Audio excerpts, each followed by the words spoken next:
Pakistan's products are truly made with genuine materials. Even for inexpensive MDF, they use thick poplar as raw material. Through various production processes like slicing and splicing, they can produce high-end MDF that mimics solid wood, offering customers a better product experience. The poplar trees you see now have been pre-treated by cutting and initial drying.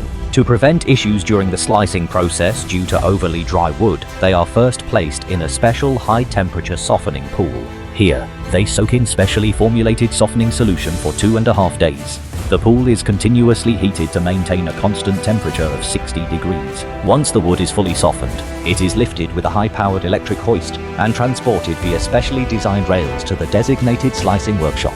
On the slicing machine's workbench, the machine's alignment mechanism securely locks the wood to prevent shifting during slicing. To save production costs while ensuring wood integrity, experienced craftsmen have determined the slicing thickness to be 0.2 millimeters. You can see this 1982 slicing machine, though not the latest model, is highly efficient, completing 2 tons of wood slicing in just half a day. The sliced wood is then organized by the assistant and laid out overnight in 20 cm sections at the designated drying area. To prevent the wind from blowing the wood away, the assistant thoughtfully places stones on both sides of each piece for added weight. Here, they will dry for a full 180 days until no excess moisture remains, ensuring perfect dryness. The perfect dryness prevents the finished boards from molding or deteriorating during later use. To enhance the aesthetic of the finished solid wood boards, the dried wood cannot be used directly.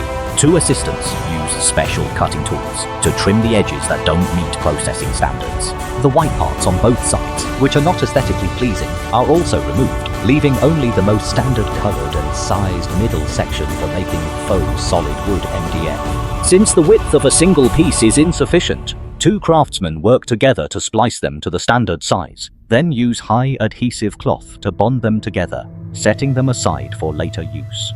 While the stone layer is being made, another craftsman is busy applying glue to the MDF to enhance work efficiency. The entire gluing process uses more efficient mechanized operations. A second-hand roller printing machine from a printing factory can quickly and evenly apply glue to both sides of the finished MDF. Once the glue is applied, the MDF must immediately have the newly spliced solid wood layer adhered to it, then placed in a press machine. The high-temperature, high-pressure environment inside quickly bonds the solid wood and MDF firmly. Finally, any excess solid wood layer is cleaned up. At this point, the faux solid wood MDF made through the adhesive process is complete. What do you think of their quality?